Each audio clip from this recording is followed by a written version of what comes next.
All right, we're going to take a look at the $34 million drug lord Zoophile. Douglas Spink, see what he's all about. One group of depraved sickos who have garnered ire from every corner of the internet is the Zoophile community. While many of these freaks prefer to keep their proclivities hidden, some feel it's their responsibility to destroy the stigma that surrounds them. Two self-described cross-species activists, who go by the online aliases Puggle the Rat and Fausty, decided to lead the charge, culminating in the creation of the pro-zoophilia podcast, Zooier Than Thou. Ooh. The contents of this podcast, while disturbing, are only the tip of a seemingly endless iceberg. Drug smuggling, theft, violence, prison sentences, and countless instances of animal cruelty are only a few words to describe the tumultuous origins of Zooier Than Thou. Alright, that sounds sketchy as all hell. Yeah, these sound like real good people. Yeah. Like when you have to start an illegal smuggling drug empire to like normalize cross-species activism? There's already so many what do they call that when you like come up with a term to like hide how dodgy euphemisms? That's already so many euphemisms. Yeah. Legit. Off to a good start. Yep. I don't mind the name though. Zooier Than Thou. It's kind Now, of our story begins with Fausty, whose real name is Douglas Spink. A majority of the information available about Doug comes from a book titled Uniquely Dangerous. Written by Corrine Maloney, Uniquely Dangerous is a 366-page biography that takes an almost apologetic perspective on zoophilia. Primarily sourced by Douglas Spink himself, it is possible that any fact about his life is masked with a certain level of dishonesty. And thus, a lot of the information presented should be taken with a grain of salt. Regardless, I mean, I feel like that should be taken with a grain of salt all the time about anything on this topic, right? Yeah, I can't imagine anybody's going to be truly honest in that kind of a context. Like, if you know, nobody's really ever going to know, right? Yeah. But hey, there is a lot of information here that gives a good insight into Doug's early life, and will help us understand just what made him so depraved.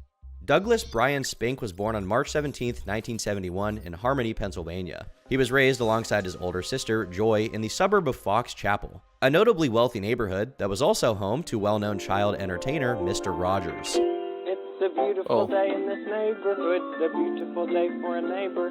Doug claims to have come from humble beginnings, but this is simply not the case. His father worked as a salesman for a construction company, and his mother had inherited a small fortune from her late grandfather. His father, Jack, was described by his family as a manipulative sociopath who often took pleasure in winning people over. He supposedly used the skill of manipulation to entice a handful of mistresses during his marriage. To no one's surprise, this habitual infidelity led the rest of the family to resent Jack, finding solace with each other, as well as the family's pets and livestock. I mean, you can see where the messed up head comes from, right? It's always like very clearly some kind of upbringing that's not normal or socially acceptable. Yeah. Somebody who does bad shit just to try and win those people over again, that's a worry. And I mean, a salesman, right? He's always going to be out there closing, always be closing. Yeah, always be closing. Yep. I feel like that kind of an attitude would run deep in a child. Yeah. Spink family residence was also home to a wide plethora of animals, with more common pets like cats and dogs, to more unorthodox companions like raccoons and snakes. Growing up around so many different creatures, it was only natural that Doug fostered a deep love for them as he grew up. In particular, he developed an affinity for horses, spending a lot of time on horseback throughout his neighborhood. Whenever he wasn't in the barn, he enjoyed studying and reading books, often choosing to do his homework instead of playing with other children. Despite being an extremely intelligent child, he found human beings to be confusing and preferred the company of animals. I mean, to be fair, human beings are confusing. Yep, that's pretty understandable. Like, animals are gonna be what they are. Yeah. And if you're around them all the time, a lot of sense. Yeah. Yep. Because Probably of his his dad lied emphatic a whole lot. passions, poor social skills, and his at the time undiagnosed autism, Doug was supposedly singled out by his peers and relentlessly bullied, even by his own sister, who gave him the nickname of Pony Boy. In a forum post made in 2008, Doug reflected on how he learned to deal with the bullying he faced. I mean, if you have an obsession with horses or whatever, like that kind of a nickname is definitely going to start. Yeah. You know, like, I mean, that's just like kids being kids. And I mean, Your own sure. sister though, that's kind of rough. Well, I don't know. Like, isn't that I don't have any siblings, but like, don't you sort of, if you grow up with siblings, you probably know more about this than I do. Like, don't you sort of tease each other at like, especially at young ages? Sure, but like you wouldn't do that in front of other people. Oh, really? Not to that extent. That's like a level of. Nah, I would never gone that far. I might insult my brother under us, but like, nah, you don't go insulting your family in front of strangers. Or yeah, like, I suppose if you're joining in with your other peers, people, right? Yeah. Or even getting them started, like that's, I don't know, like that's hella rough. You would remember that. Like, it's one thing to have people you don't know bullying you for some reason that they think is justified, but if like your siblings are getting in on that, I don't know, man. Yeah, that's kind of rough. My only understanding of siblings comes from TV, so it's like it's always kind of rough, right? Yeah, but like, I don't know, we're the audience on TV. Like what they're showing us are things that aren't necessarily like happening in front of other people, right? They're not scripted as public fake, right? in that sense. Yeah. Having been picked on mercilessly for years in school, for obvious reasons, freak, dog boy, smells like horse shit, etc. In middle school, I just decided that I didn't care if people hated me. I'd carry on with my life, do my thing, try to be nice to people around me, read books, and enjoy life as best I can. The strangest thing was that once I made that choice, many of the people who used to torment me the most suddenly turned around to say, oh yeah, that dude's cool. He's a total freak, but he's our freak, so don't mess with him or you're messing with us. I still really don't understand why that happens, but hey, I was glad to at least not be the brunt of every school prank. At the age of 8, Doug claims to have been molested by an older family friend while spending a few days at his house. Doug rationalized this traumatic experience, believing it was actually the older man's pet python who escaped its cage and violated him. This belief likely brought him comfort in dealing with his trauma, as Doug preferred animals, both socially and sexually. And this is where things are going to get a lot darker, because even from a young age, Doug was abusing animals. In his own words, his first intimate relationship was with a golden retriever who lived in the neighborhood. In a forum post uploaded sometime in the late 2000s, Doug described his routine in courting the animal. My first true love was a golden who lived a few miles away. We spent many cold nights together. I'd sneak out, go let him out of his kennel. He was locked up outside 24/7, 364, and we'd get frisky and then just cuddle under a tree or a bush for hours. And what I never understand is these people always write journals. Like it's like if I suppose is that where these are from? Is this maybe from the book?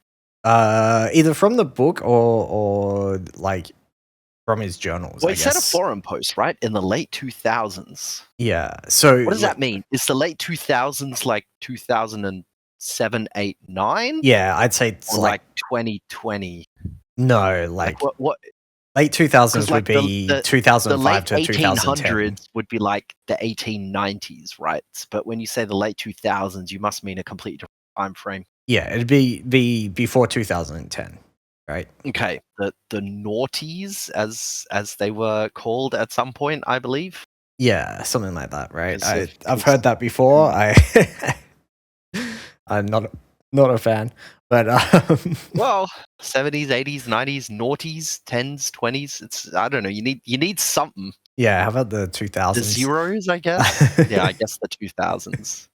But it just doesn't quite work because like the 1800s, 1900s, the 2000s. Yeah, true. Because when you think 2000s, you would think like all of 2000. I guess kind of mean the whole century. Yeah, but I suppose given that the century's not ended, it would make sense to refer to it as the decade. That decade as 2000. Yeah, but I suppose that's future proofing. All the way to 2009. Yeah, 2000. Yeah, it'll be future proof. We'll refer to it as the early 2000s. When we're in the year 3000. Well, we probably won't make it that. Yeah, 2100. We probably won't make it that far. No, we probably won't make it I mean, that far. unless they work out how to upload our brains into computers by that point, but I think we might be. I feel pretty like far even if off they that. do manage to do that, I'm not sure that we have our current awareness will be something that lives that long. Yeah. I feel like they saved some part of us. Not sure you want Until to at be alive last, I that had to late return him to his kennel, anyway. walk back True. home, sneak into the house, and sleep for an hour or two before school. I tried as hard as anyone can try anything to be normal for years. My secret zoo side was known by nobody, and I did everything possible to stamp it out so I could lead a good life. Needless to say, looking down the barrel of a lifetime spent to someone who is by definition despised, attacked, potentially prosecuted, and perhaps sent to a mental institution, in the old days, isn't exactly motivation to bring out the zoo in anyone. I really felt if I couldn't get it under control, then my life was worthless and why bother? Hence the multiple suicide attempts in my teen years, heavy involvement in bleeding edge soloing as a rock climber, etc. If, in fact, something in my childhood flipped the switch somehow, I'm nevertheless quite sure that the switch is essentially impossible to switch back. Despite these troubling behaviors, Doug continued to flourish in his academic endeavors, so much so that he was given the honor of delivering the scholar's speech at his high school graduation. He then began studying at Reed College, where he earned a bachelor's degree in anthropology, before attending the University of Chicago, where he received his master's in business administration. During his time in the Windy City, he got a job working for a dog breeder, a woman named Judy, who he eventually married in 1994. Judy Slayton, who was 22 years older than Doug, had 4 kids of her own. Originally intending to continue his collegiate career with the hopes of earning a Doctor of Law degree, he chose to enter the workforce to help support his new family. Doug's efforts in school paid off greatly, as he was able to get a job at Boston Consulting Group with a base annual salary of $135,000. Whoa! That's a year, big he salary. An executive position at Safeguard Services, a credit card fraud insurance company. This was relatively short-lived, however, as the company's shady business practices actually compelled Doug to become a whistleblower. After his time with Safeguard came to an end, he began pursuing his own personal business ventures, founding Timberline Direct in 1996, which managed various catalog brands specializing in sporting equipment and supplies. Doug spent the next few years operating these catalogs before selling them for over $5 million to a sporting goods chain called G.I. Joe's. And Doug's story could have and should have ended here. At 27 years old, he had earned a life-changing fortune and should have been mature enough to realize his relationship with animals was unhealthy for both parties. I'm very confused at like how this continued. Like why, he was in a relationship, got married, whatever. Like why get into a relationship with anyone if your main priority is like animals, right? I don't understand. I guess you want to hide it, right? You're doing what you think is normal. True. Smoke screen. Otherwise, the question's like, why aren't you in a relationship? Why aren't you having kids? Why aren't you doing these normal things? I suppose, yeah, and that's less of a thing these days, so I guess that's probably what I'm comparing it to. I think there's a lot more normalization of like what once would have been quite questionable. Well, not even. You're allowed to do whatever now. It's not even cool to question it, right? Yeah. You'd almost be accused of bullying somebody if you're like, hey, how come you're doing that thing? That's a bit weird. Whoa, man. You can't be calling what I'm doing weird. Yeah. That's not cool. Yeah. Like, not allowed to do that. That's weird. You're being weird by calling me weird. Yeah. Or like you're being confrontational and you're triggering me and I deserve a safe space and things like that. Clearly the bullying didn't work, right? Yeah. Yeah, I don't know. I always sort of question why these people, like, because they a lot of these people that I've watched videos about and so forth, they're in long-term committed relationships for like decades, right? It's like I'm amazed that this kind of stuff stays hidden for so long. Well, think of like Dexter, man. It's like the most normal thing in the world to be in a relationship. You find somebody who's just as whacked out as you are in their own way, and it kind of that's true. I don't know anything about sort of thing. The like partner, we don't know what their relationship was like, but from the outside looking in, they're both in a relationship, a committed relationship. So it's like, yeah, they seem happy. No need to look deeper into the matter. Yeah, that's true. Yeah, so and yeah, I think it's fairly normal to. We don't know how normal the person they're in a relationship with is either. So I guess. Well, I feel like if you have 4 kids and you're getting into a relationship with somebody 22 years younger than you. Yeah, there's not. Yeah, it's probably. It's like an element of oddness there. Yeah. Because he was, what, Unfortunately, this wasn't 27? the So case, did as that Doug's put story was her only just in her almost 50s? Yeah. In her mid-late 40s? Yeah. How about that? Anyway, I'm sure we'll find out about something weird going on there. Yes. Yeah. No doubt. just beginning. With his wife and stepchildren, he moved into a home on an 82-acre plot of land in the small town of Gaston, Oregon. The couple began work at Timberland Retrievers and Timberland Farms, two companies that Okay, alright, so yeah. She's also weird, they don't even need to say it yet. She's also weird. They're both conveniently working at a place that helps dogs. In whatever way, I'm not sure. What does it say? Just breeding golden retrievers? Yeah, breeding, trading. Seems like it, yeah. Golden retrievers are great pets. Oh, I yeah, don't for know. sure. I assume there's always a market for like Yeah, I mean, pets, there's I huge guess, market like for ones that have been type of thing. trained properly and stuff. Yeah, like all kinds of breeds of dogs, right? Like if show dogs exist, and, or even just I guess people that own retrievers that want trained. Yeah. Field trial competitors, hunt test qualifiers, search and rescue dogs. Yeah, so they do a whole bunch of things.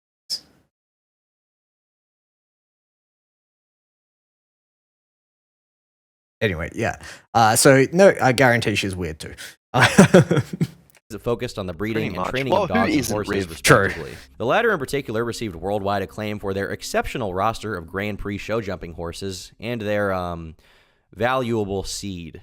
One horse that stood out from the rest was Capone, a black stallion with 3 white socks, regarded as one of the world's best show jumpers. Doug apparently loved Capone in particular for more than his remarkable skills, regarding this horse as the love of his life. In a post made to the Blue Light forums in 2008, a user requested that members write a letter to their significant other. Doug contributed to this thread with a letter almost certainly written to Capone. Dear beloved, thank you for being the best part of my life. It's amazing that we ended up together, and yet I look back and can't imagine the last 10 years without you. In truth, I can't imagine me without you.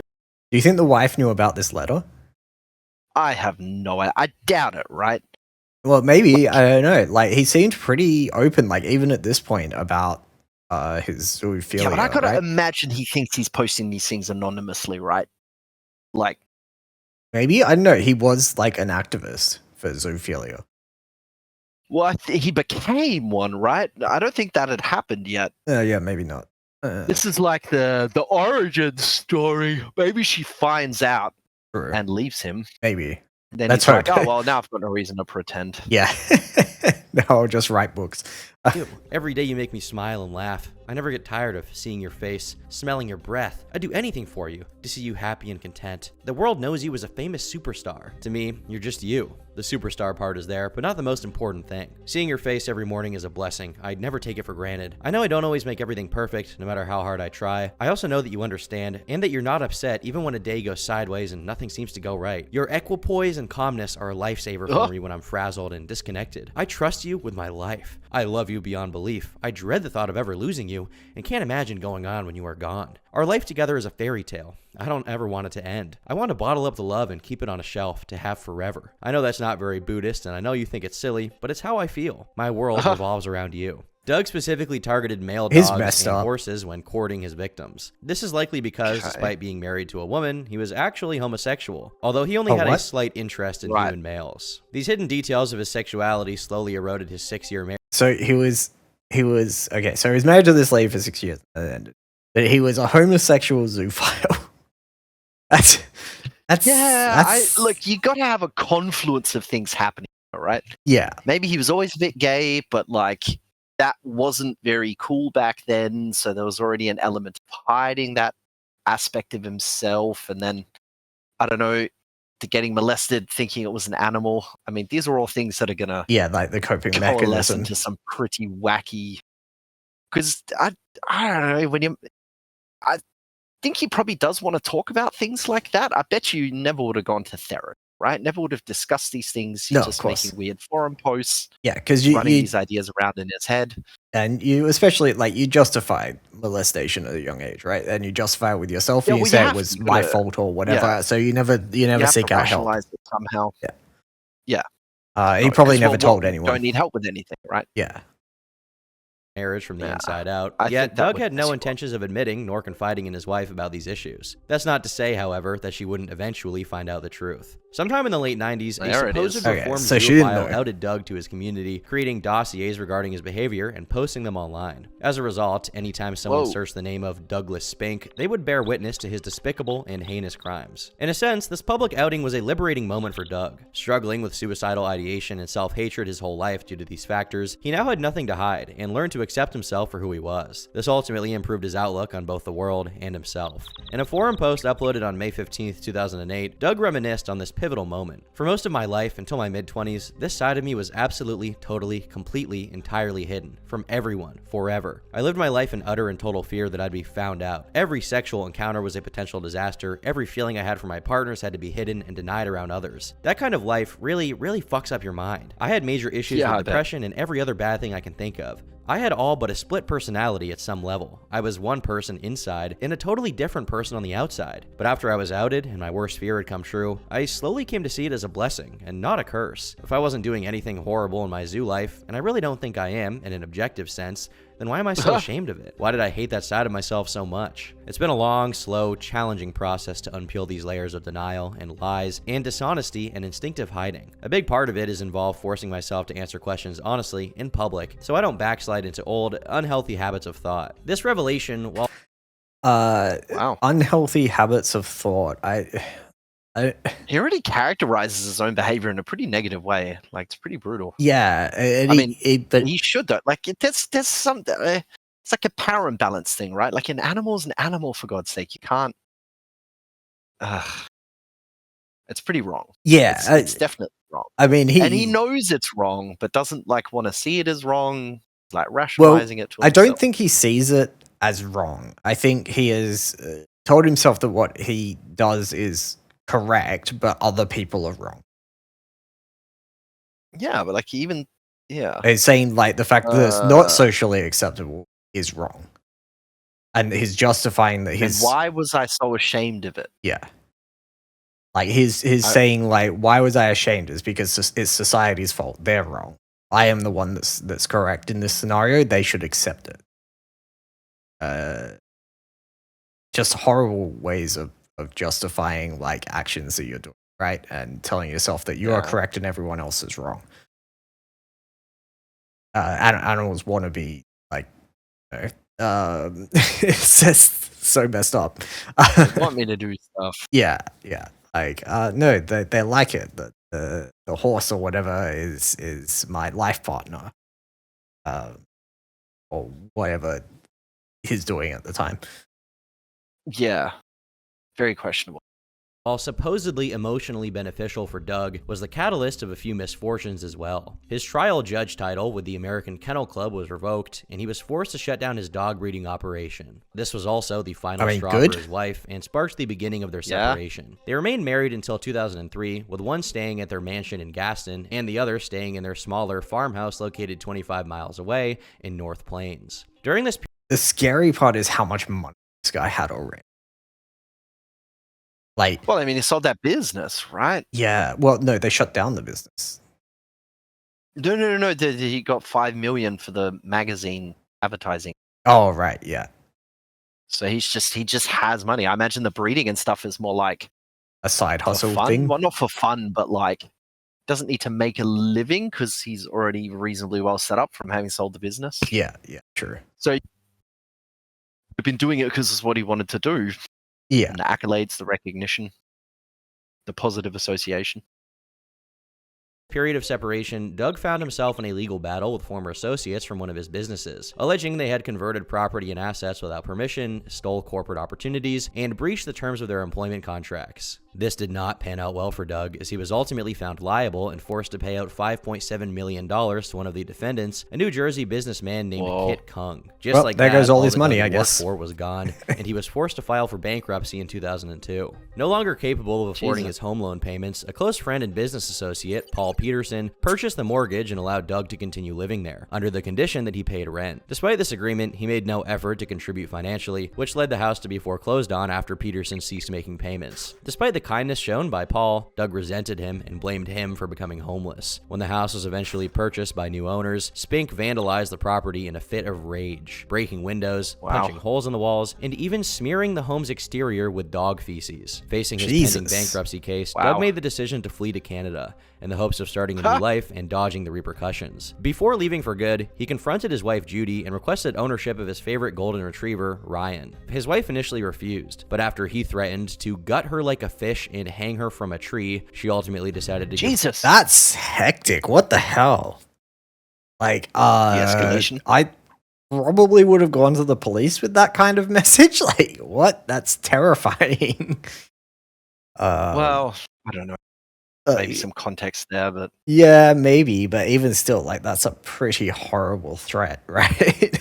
Like, I mean, probably worked, right? Yeah, he's got his dog. True. That's what he wanted. That was the point of saying it, maybe.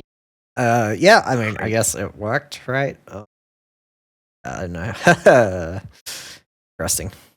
Ryan back to him.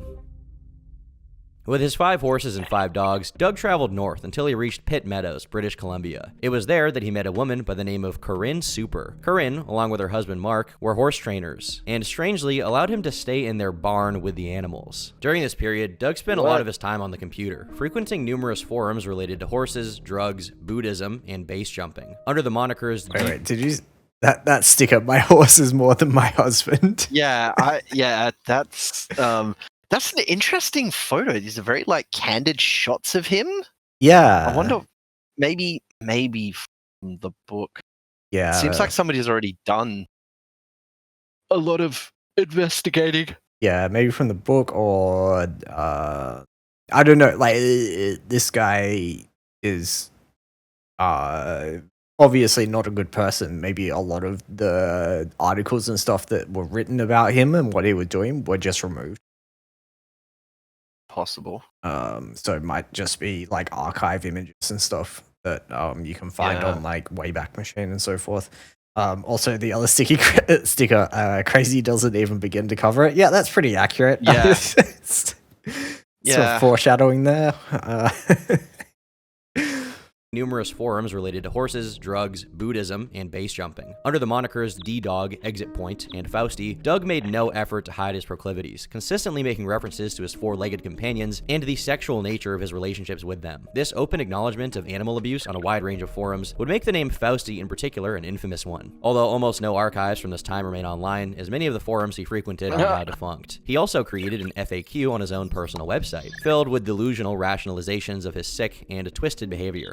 Aren't you ashamed of who you are? No, I'm not. I'm just a simple Buddhist, so I don't get to argue that my super being can kick your super being's ass. Instead, my spiritual choice is simple. I try to do what I can to help the world to be a better place, to minimize suffering, and to manifest genuine love. Though I've tried and tried, nowhere in there can I figure out where my zoo-ish relations with my boys break the rules. They're happy, I'm happy, we love each other. End of story. Isn't it abuse? I don't It's know simply about that. logically impossible to declare interspecies intimacy to be abuse, while simultaneously admitting that sex within species is not abuse. I wonder where he's getting this from. I mean, he got like a scholarship. He's a smart dude. Yeah, but like where's Buddhism, the like rebirthing things. So like we're all different, like sentient beings anyway. Can kind of rationalize it down that road, I figure. Yeah. Like I was a dog in a past life, or this dog will become a human in a future life or something. Yeah, I guess, I mean, in this kind of mindset, and that's, I guess, what's making it really hard for me to, like, justify anything that he's writing. Just, like, saying, oh, it's not abuse, and they enjoy it, and stuff like that, and we're in love. It's, like, it's so weird to me. And I don't know how he's sort of convincing himself of that. And that the many other actions we take on behalf of, or with, our non-human companions are not abuse as well. As a friend once commented with a certain flair for poetic imagery, how can it be abuse to lick a dog's balls, but not be abuse to cut them off? Oh my god, bro. Oh my god. Do you wish you were normal? Nope. Doug also spent a lot of time on a bestiality forum aptly named Beast Forum, where he allegedly posted videos of himself with his animals. This behavior likely resulted in the police investigating Doug on allegations of animal cruelty. They confiscated his computer, where they found numerous images and videos of him abusing his animals. Though, if this investigation truly did happen, it seems Doug was never charged for anything. While she didn't expect anything at first, it wasn't long until Corinne took note of Doug's strange behavior and unorthodox philosophies about humans and animals. He refers to people as two-leggers. He says that there is a four-legged world and there is a two-legged world, and he only has use for the four-legged world. The two-leggers are nothing but an inconvenience. The mainstream, the rules, and our society and our culture is based around the two-leggers, and that is not where he belongs, so those rules don't apply to him. Yeah, this is what I was saying. It's like justifying that everyone else is wrong, right? And he is in the correct. Seems it, yeah, but that's really spun out. Like, I'm surprised he hasn't gone out and like murdered people. That's kind of like serial killer attitude right here. Well, I mean, we haven't made it that far into the video yet. Maybe that's the road we're going down, right? But a $34 million drug lord, like I assume he just starts using the animals to smuggle things, right? Yeah, that would make sense, right? That's probably where this is leading. Is like show animals. Yeah, especially if you have the certification. Like most people who are into that sort of thing are hella passionate. They'd never like endanger the animals by like using them to mule drugs. Yeah. Or they'd fuck it up because they're not familiar enough with the animals that something will blow up in their face eventually. Yeah, and especially like because he used to run like his own breeding center, he'd have a lot of show animals, right? Yeah, I mentioned there's a lot of access he can get out of countries. He wanted to be with the dogs and the horses. He would always have a very private boundary. He calls it the boundaries. If the barn doors are shut, you do not enter under any circumstance. He would say, do not enter, period. If the barn doors are open, you are somewhat welcome, but you have to announce yourself. Doug claims to have fostered a romantic relationship with the woman, as they supposedly got engaged sometime in early 2005. Though Corinne adamantly denies this, as she was already married and was well aware of Doug's homosexuality. Yeah. Doug always made it very, very clear to me that he was gay. I certainly have it in letters. I have it written that he wanted to be very clear that he wasn't misleading me, that there would be no chance of any kind of a romantic thing with him, that he enjoyed my friendship very much. I think he called me a beacon of light in a very tough time for him, and he welcomed my friendship and my enthusiasm with the horses, and he enjoyed my company, but that he was truly dedicated to his family and that he was gay. He knew he'd been gay for a long time. That was the difficult part he had with his ex-wife. He went into long, lengthy discussions about it. I don't know what his concern was to make me crystal clear to understand that. I'm not truly quite sure why he would think that was an issue. But a supposed email sent by Corinne to Doug in 2005 seems to contradict this, where she says, I've always tried hard to understand your emotional plumbing. If it seems like I've been trying to replumb you with my advances, I did not mean it. I am a sexual creature that likes to be touched and touch. It is part of the attraction. I'm sorry that it makes you so uncomfortable. I think it is healthy. It leaves you feeling weak and vulnerable, open to attack. This is my first try at loving a different creature. Perhaps if I had your experience, I would not have failed. I have never lied to you nor said anything about who or what you are, except that I'm attracted to it and want to learn more. Corinne. So she wanted a relationship with him, whether they had a relationship or not is different. And then she found out after the fact, maybe people tried to interview her, the police might have come and interviewed her, whatever, and she's just trying to deny having any like actual relationship so that she doesn't get into shit. Or like essentially allowing this or being like a or saying something or making an advance that got rebuffed that caused him to reiterate his position. I don't know. Those two things aren't necessarily contradictory. Yeah. But you're never going to have all of the context. Would you let somebody stay in your barn when they say things like, if the barn door's closed, do not come in? Yeah, that's kind of weird. But maybe he had good reason for it. Maybe it was like, oh, well. I don't think there's ever going to be a good reason for that. If he's saying something like... I would ask, well, okay, why? Why? Well... And I'm sure he would have not given any additional information if pressured, so... Possibly, but he was very well read. Like, you look at the writings that he does, like, he knows English, right? Like, he is really well read. So he could just say that, like, oh, well, I'm doing breeding of the dogs or whatever, and if you disturb them, it will interrupt the breeding process, and then we might lose out on money or whatever, you know, that kind of excuse. To someone who doesn't understand it. But he wanted to be open and honest about what he was doing. But was that at this point in time? I don't know if it To have to was. lie about it. At this point in time, I think he was only open and honest on those forums. I don't think he was open and honest to the people around him. No, probably not. But I can't imagine he would have wanted to lie to them. I think he would have said, "I'd rather not say." Yeah, possibly. And maybe, I mean, if she was romantically interested in him, then she probably just took his word, right? Yeah, exactly. Probably the most logical thing, but... Well, what is here? This is my first try at loving a different creature. Perhaps if I had your experience, I would not have failed. Yes, but that was So an she's, like, email not sent. even seeing him as human. Yeah, but if she, Like, you're something else. Like- but I'm intrigued. what's the time period on that email? It might have been quite a lot later, right? I think it's at 2008, 5, or 13. I don't know. So, like, if that was an email that was sent at the end of their, I guess, in quotations, relationship, of her saying, you know, oh, well, this is what I tried to do, and, like, you weren't into it or whatever, and this is me trying to, like, justify it to myself of why. It's weird that, like, where are they getting this email from? Or is this something that he maybe, after the fact, says was written to him in an email? Well, I mean, Which could all be made up? He did go to jail, so a lot of these documents would be public record now, because they would have been used in the court case. True. Especially, yeah, like if the police come to her and they say, "What communications did you have?" Hand them over, type thing. Yeah. So, I mean, I don't know what he ended up going to jail for. It's probably for the drugs, but you know, there's a lot to unwrap here. Yeah. Yup.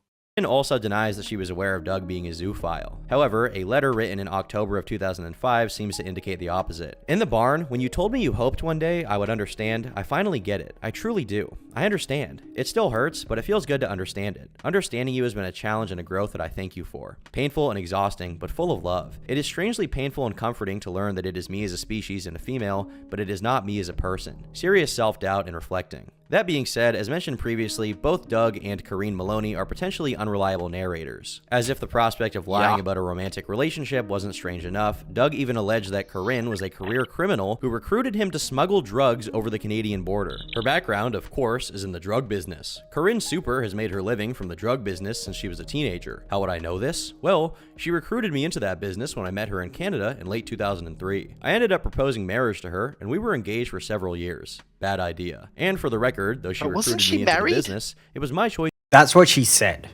But it feels like everyone in this world is lying. There was like a picture of some man, like when he got to Canada and they let him stay in their barn. That wasn't her barn. Yeah, but like, I mean, if she's in the drug trade, especially like smuggling like large amounts of weed, you know, you create a whole lot of fake life around yourself to not,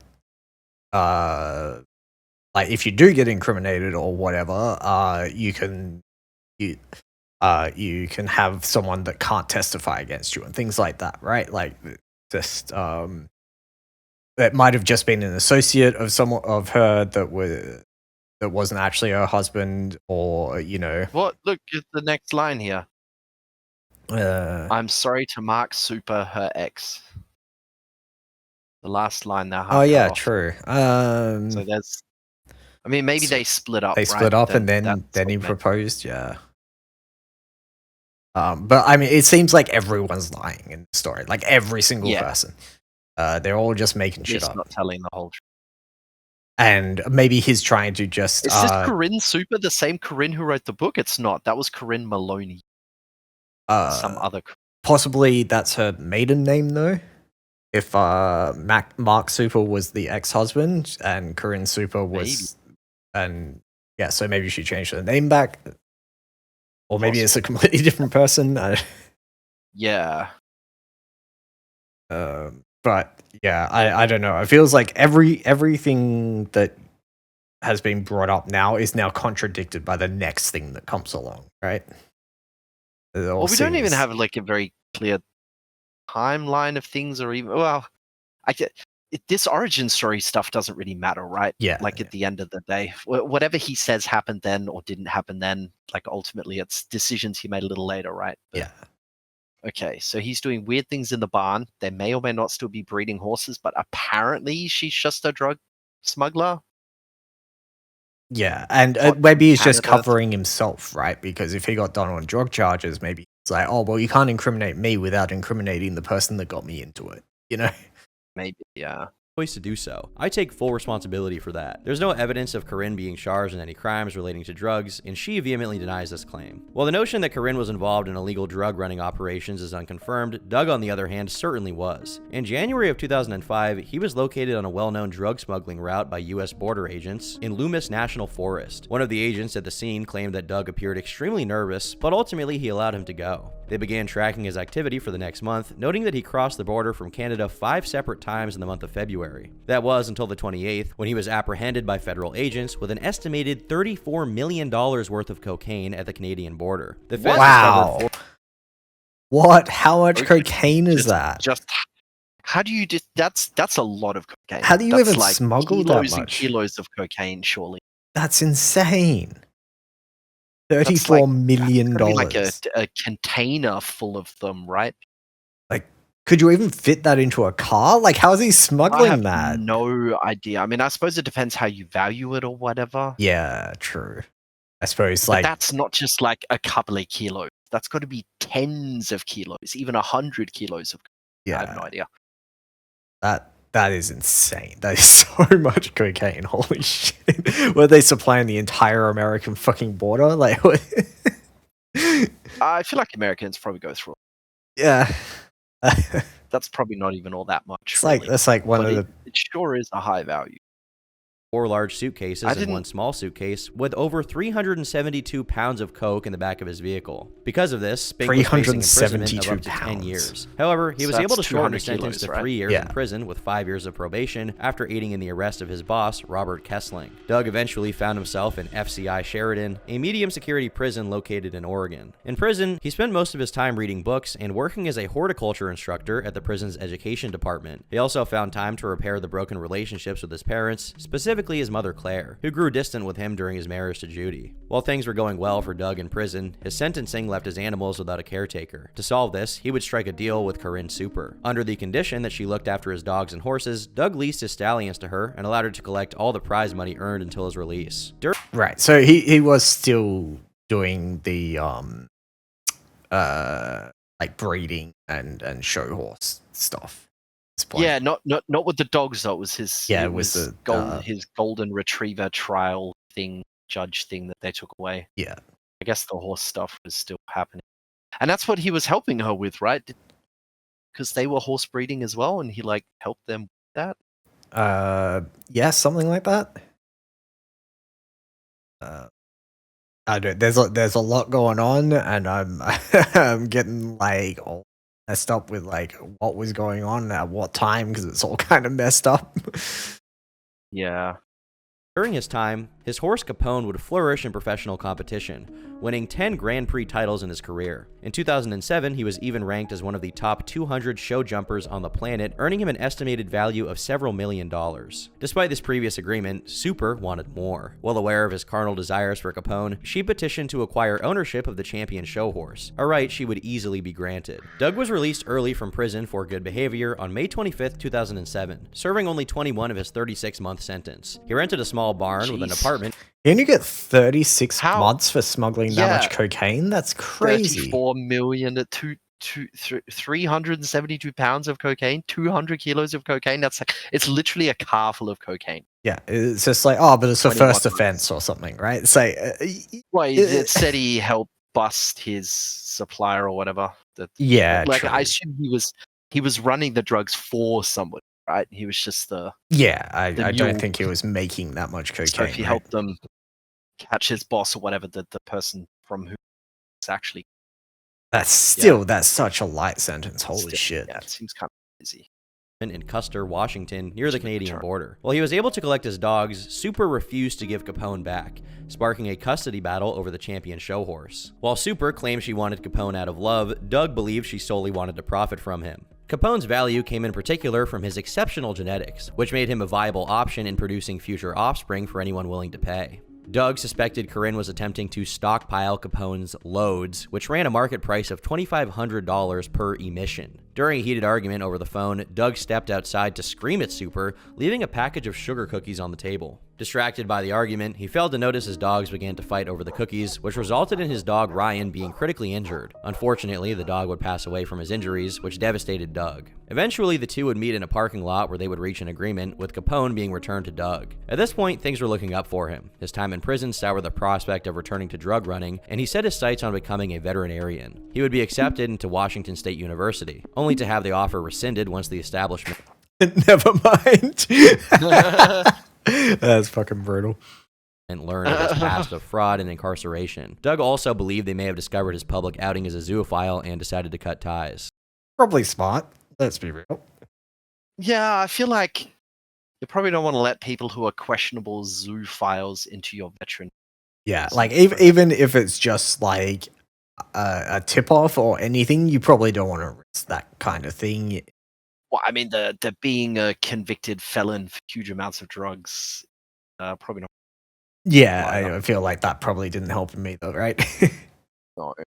As a result, he attempted to sue the school for discrimination on the basis of sexual orientation. However, the legal team he attempted to hire rejected the case for obvious reasons. With his dreams of becoming a veterinarian destroyed, Doug decided to dip his toes back into doing business online, founding Benecki Privacy Computing Incorporated and starting his own virtual private network service. While Doug was taking steps to get his life back together, Corinne Super was devising a plot to pull the rug out from under him. She was determined to get Capone back by all means necessary. After failed attempts to get the police involved, she was forced to take matters into her own hands. In May of 2008, Doug spent a weekend away from his home to go hiking with his new boyfriend. When he returned, the front gate was open, the barn door was ajar, and Capone was gone. He quickly contacted the police, informing them of the suspected horse napping, sparking an investigation into the matter. Corinne openly confessed to taking Capone, alleging that Doug wasn't properly taking care of him, was sexually abusing him, which is true, and affirmed that she is the rightful owner. This difference of perspective fueled a heated legal dispute between Spink and Super, with little progress made over time. The police were unable to assist, with the deputy assigned to the case writing the following. The investigation of this incident has been very convoluted and difficult. As of this time, it is not known who is the owner of Capone. Douglas has provided numerous documents on the behalf of Exit Point Stallions Limite to try to prove ownership. None of the documents were sufficient evidence to establish ownership of Capone. Corinne also submitted numerous documents to try to prove ownership, and none of those documents were sufficient evidence to establish ownership of Capone. I have suspected both Douglas and Corinne have not been totally honest regarding the information they have provided. I also suspected Douglas and Corinne have each put their own spin on the information provided in an effort to prove ownership of Capone. It is not known if the dispute over Capone is from a failed business or romantic relationship between Douglas and Corinne.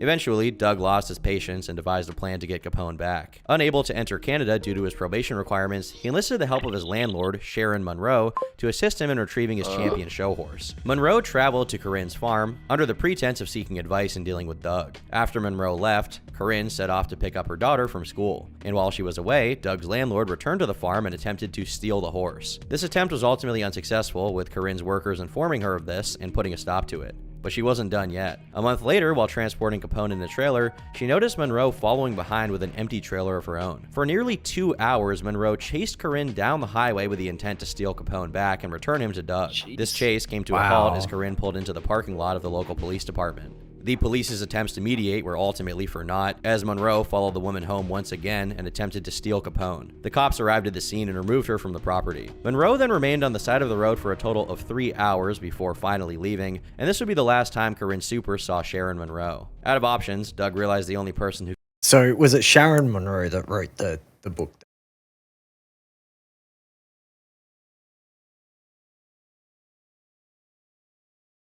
If it wasn't Corinne.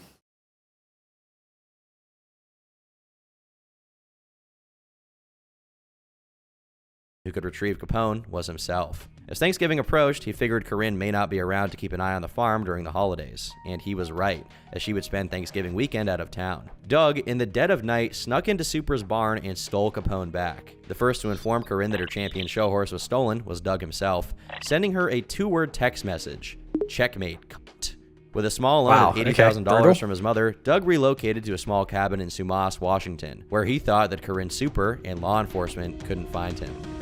On July 2nd, 2005, Kenneth D. Pinion, James Michael Tate, and a third unknown person snuck into a local barn. With the intent of abusing one of the horses, they rubbed female pheromones on their bodies to coerce the animals to sodomize them. Tate took turns first before allowing Kenneth to go second. During this, the stallion would accidentally rupture his colon, leading to his untimely death. All of this was filmed and eventually uploaded to the internet, originally intended to be gooning material, but instead it became one of the most infamous shock videos on the internet, known as Mr. Hands. The third unidentified man dumped Kenneth's body outside of a local hospital, where he was quickly pronounced dead. Authorities began to investigate, leading them to a farm in Enumclaw, Washington. This particular farm was supposedly infamous in zoophile chat rooms as a hotspot for depraved animal abusers to find victims. On the scene, hundreds of VHS tapes and DVDs were found, containing men abusing a wide plethora of animals. Law enforcement were eventually able to trace back the video to James Tate, who was promptly arrested. Unfortunately, since there were no laws against bestiality in Washington at the time, he was simply charged with trespassing and given a 1-year suspended sentence.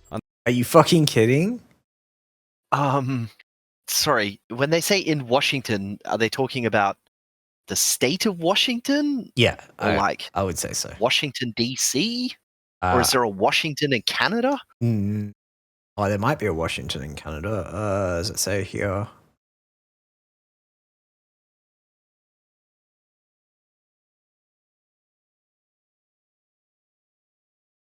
I'm assuming they're saying Washington in US. Seems kind of crazy that US state wouldn't have laws for that sort of. Washington is one of the 17 states that does not outlaw bestiality. Jesus Christ. Oh God, that is terrifying. Yeah, that's a worrying. They should look into that. Yeah, that seems like a very solvable problem. Yeah, right. On the bright side, however, the infamy of this case inspired Washington state legislators to craft and pass a bill. Oh, thank Christ! Sex with animals. Very good. A short time later, James Tate would move to Maury County. Yeah, so it was in the U.S. He would take US. residence at a local farm where he would continue to exploit animals. Local authorities were eventually notified of this, and once again, Tate was arrested. This is where Douglas Spink re-enters the picture.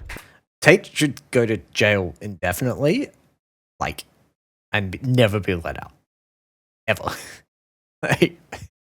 Familiar with the infamous Enumclaw case and aware of his recent arrest, Doug wrote a letter to Tate while in jail offering his help. He obviously sympathized with Tate, believing he was incarcerated on the basis of his sexuality. Doug even went as far as writing a letter to the Maury County Assistant Public Defender. Mr. Tate has also informed me that he, personally, has no documentation from you or anyone else relating to this case, the charges under which he is being held, or anything else. Apparently, in the sole meeting you've ever had with him, several weeks ago, you flashed a copy of several warrants at him, but refused to give him copies of the same. He sits in jail with no reliable explanation for why he is being punished. No reliable reason of why he's being punished. Are you fucking kidding me? What? Well, he doesn't see that stuff is wrong, right? Or I guess if Washington doesn't have a law against it, presumably Tennessee does. Yeah, you maybe. I mean, they did say 14 states. Maybe you moved to a state that he could, because they passed the law after he went to jail, whatever, for whatever charge they got him on. And then he moved to another state. So presumably he moved to another state where the law doesn't exist, right? Yeah, it would kind of make sense, although, yeah. It's a worry that you can so openly do this stuff. Yeah. It's just like, it's no law against it. Guess we can't do anything, you ragamuffins. Yeah, I guess we'll let you off with a slap on the wrist. Yep. Behave as a professional and an officer of this court, or expect to face any and all sanctions appropriate for such failures, both with the judge, if there even is a judge in this current case, and with your state bar association. I don't have time to play games with you. Mr. Tate rots in jail while you dither, and his possessions and non-human companions are scattered to the winds. If you think I speak lightly in promising to ensure you're held accountable for your failures as an officer of the court, I suggest you find a few minutes in your busy schedule to validate that assumption on your part. This bizarre and unwavering advocacy for these strange people compelled law enforcement to begin investigating Doug Spink himself. Calls made to Tate's prison were obviously recorded and revealed Doug openly admitting to his interests. Authorities also found pages of evidence from his numerous forum posts advocating for and acknowledging his abuse of animals. With a mountain of evidence against him, in the early morning of April 14, 2010, law enforcement approached Doug's recently purchased cabin in Sumas and arrested him for violating his parole. On the scene of his small cabin were dozens of dogs, horses, and mice, the latter of which supposedly had their tails cut off, strings tied to them, and petroleum jelly coating their bodies. All of these animals were confiscated and relocated by the Watcombe Humane Society, with Capone being returned to Corinne Super. Along with Doug, a British tourist named Stephen Clark was also arrested. Video evidence was uncovered of Clark sexually abusing 3 of Doug's dogs. Clark also had a prior history of legal troubles, including charges of theft and unlawful interactions with both animals and children. To get into the U.S., Clark lied about his past criminal convictions and omitted the E from the end of his surname when applying for his visa. For this, he spent 30 days in county jail before he was deported back to the UK. This lead prosecutor for this case spoke about this decision, saying, "I just wanted to get rid of him. I didn't want to clog up our jails with this guy. This is a problem born of another country." This was not an isolated incident. Doug frequently pimped out his animals to be used by other depraved individuals he met online. His small cabin in Sumas had become a hotspot for zoophiles to visit. However, Doug denies the allegations of his supposed bestiality farm. Once again in police custody, Doug faced a lengthy legal battle. Prosecutors believed his probation was violated a total of 4 times for committing to the crime of animal cruelty, failing to submit truthful monthly reports, leaving the jurisdiction without permission, and associating with persons engaged in criminal activities. Doug disputed 3 of the violations, however conceded that he did travel out of state. He traveled to New York City to do a presentation on corporate jurisprudence at the Last Hope conference. His presentation was posted online, where he openly admits to his quote-unquote relationship with Capone. I have kind of an unusual lifestyle in that my primary physical, emotional, and social bonds are with horses and dogs. So my family is really mostly composed of dogs and horses. My life partner, who I've been with for 10 years, is a famous athlete and very successful, has his own fan club, and pays a lot of the bills around the farm actually with his work. He's also got 4 hooves and a tail. He's a show jumping stallion named Capone 1. It's so crazy that he talks about this horse as if it's a human. What is this Last Hope? Like, yeah, is some kind of I guess some Zoophile thing. I don't know if like, it would be Zoophile. I think it's is he like it's just a speaker at some kind of conference where there's some tangential association. Why are you getting up in front of a crowd of people and halteringly telling them about how you're really into your horse? Well, I just going off the name alone, because I know nothing about this, I'm assuming it's a thing where it's like an open panel discussion. Anyone can sort of talk about things that they feel are not presented in the right light, as like a last hope sort of like, I don't think this is specifically zoophilia. I think it's just anything that anyone wants to talk about that they feel is misrepresented. Maybe. Or well, is this the beginning of like the normalization of everything? 2010, I guess so. Kind of. Yeah, I mean, it's hard to put an accurate timeline on that, right? Well, no, they said I think it was 2010. I don't know, this Last Hope conference. This thing had a specific date on I think that's 2008. It's kind of blurry on the podium. Let's see. I always joke about that and say, I can't really read it. I think it's 2008. Yeah, 2008. Really yep. hung like a horse. July 16 to 30. Blush, like, you can't say that. I did. I said it. I'm not really sorry about it. So I have kind of a different life that I live in a barn, actually, and with the guys, and have for a long time. Unfortunately for Doug, any disagreements he might have had with the case didn't really matter, and he was ultimately sentenced to 3 years in prison with another 2 years of probation. This sentencing was strictly for his federal probation violations, and he still faced charges of animal cruelty. He's going to spend more time in prison for violating his probation than the actual 200 kilos of cocaine. I don't know. I feel like I guess because justice system, he can't hand out, like, he can't like give out someone else's information on this, right? Like, they let him off with a lesser sentence because he gave up the dealer, right? In the cocaine I get that. But even like a lesser sentence on 200 kilos of cocaine should still probably amount to more than the probation violation after being let out for good behavior. Like, he's going to do more time than whatever the good behavior was that he got let out on. It just maybe doesn't seem quite right. had a worse lawyer, or maybe it's because it's a second offense. Because it's not even this other shit that he did. It's just the violating of his probation that lands him back in. Yeah, true. I don't know. I guess the animal cruelty thing is in a jurisdiction where that's not a thing. Yeah. So he got in trouble for leaving the jurisdiction, then presumably coming back. That just seems crazy. I mean, it's good that he's locked up, I suppose.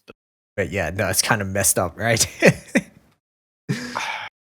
Cruelty that were pending in It's Whatcom hard to County. take these punishments The news seriously. of Doug Spink's arrest and his bestiality farm Yes. quickly made And learn headlines in from them. Whatcom County. Working as a volunteer animal rescue writer for the Whatcom Humane Society, Corrine Maloney was made aware of the animal there's saved Corrine from Doug Maloney. Spink's Okay. cut. That's her. And it was around this time that she began to investigate the situation, conducting interviews with Doug over the span of the next 8 years. This investigation resulted in the aforementioned book, Uniquely Dangerous. The most charitable way to describe Corrine Maloney is incompetent. A more harsh interpretation is that she is a dangerously apologetic enabler. Nothing in this book demonstrates this better than its opening statement. This book is dedicated to the animals who are killed by humans when their secret lives with zoos are discovered. Corrine Maloney doesn't seem to be concerned sorry, with the what? animals who are taken advantage of by zoophiles. Rather, she is concerned with animals that are supposedly euthanized after their abuse is discovered. This sentiment is Yeah, because they're probably traumatized, right? Like, Yeah, you can't really trust an animal like that around other humans, right? yeah, like they'd be so messed up. Like, you're putting them essentially out of their misery at that point. Like, I'm sure that only happens in the cases where they deem the animal to like literally just be so messed up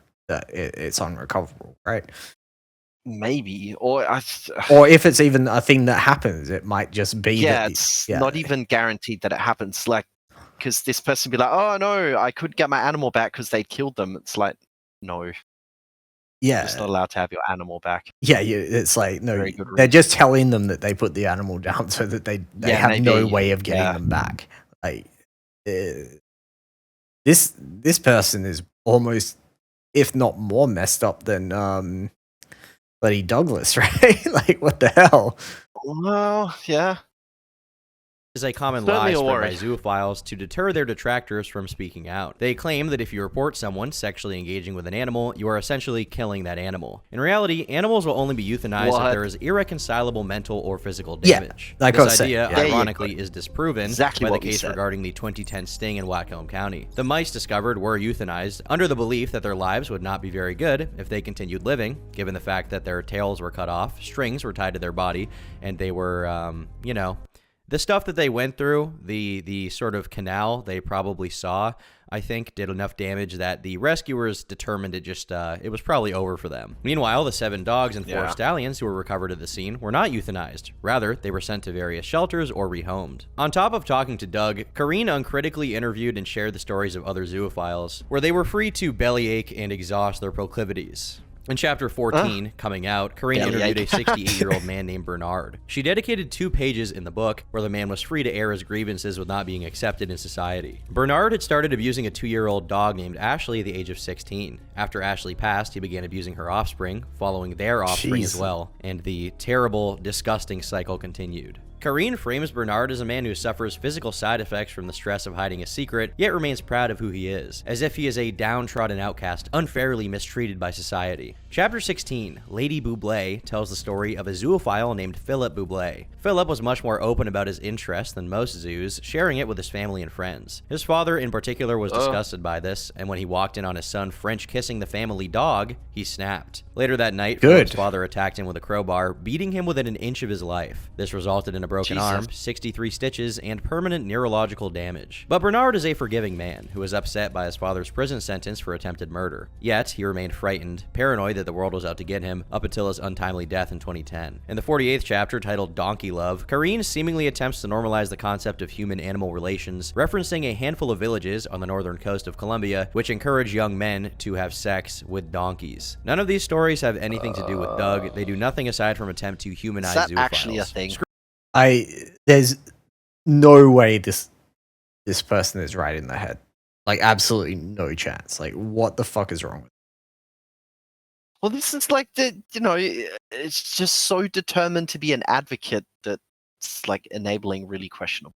Yeah, but like, if you genuinely believe all of their takes on these things, then it just doesn't make any sense.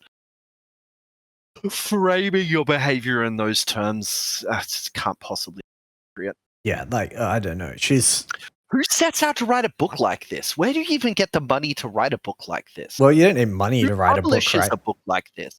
It's probably self-published, if I had to guess.